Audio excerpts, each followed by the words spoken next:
सतनाम सतसाहिब। सतनाम सत जी। एकांत और अकेलापन में क्या अंतर है, इसे समझाने की कृपा करें।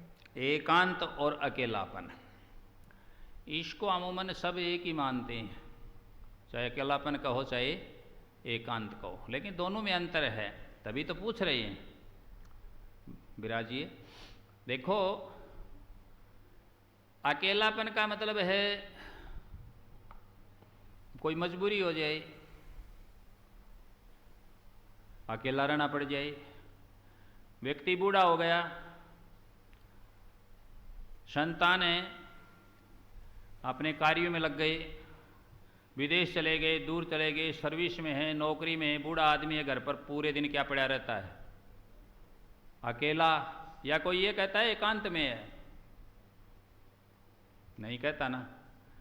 तो अकेलापन का मतलब है अकेला हो गया किसी कारण से, किसी मजबूरी से, अलोन, भाई ये तो अकेला हो गया, अकेला है, अकेला पड़ा। लेकिन एकांत का अर्थ ये नहीं, बहुत गहरा अर्थ है। एकांत का अर्थ है कि हम जानबूझ करके हमारे कल्याण के लिए, हमारे भजन के लिए, साधन के लिए, सिमरन के लिए, ध्यान करने के लिए हम किस में चले जाएं, एकांत अपना ले। समझ गए इस बात को? ये दोनों में अंतर है। क्यों एकांत शब्द है, ये बहुत गहरा है।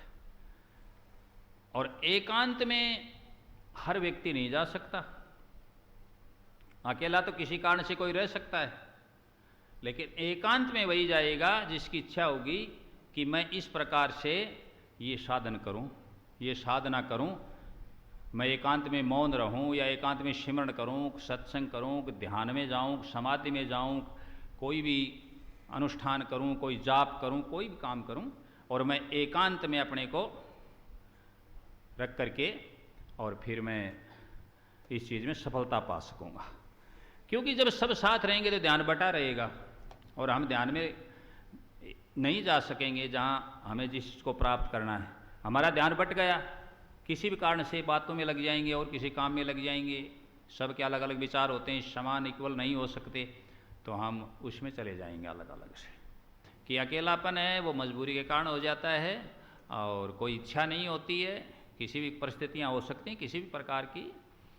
और एकांतवास, एकांत जो शब्द है वो इच्छा से चुनता है व्यक्ति, और जो साधन सिमरण किसी भी प्रकार का अनुष्ठान, कोई भी जाप वगैरह करना चाहे और कुछ, वो एकांत में जाते हैं।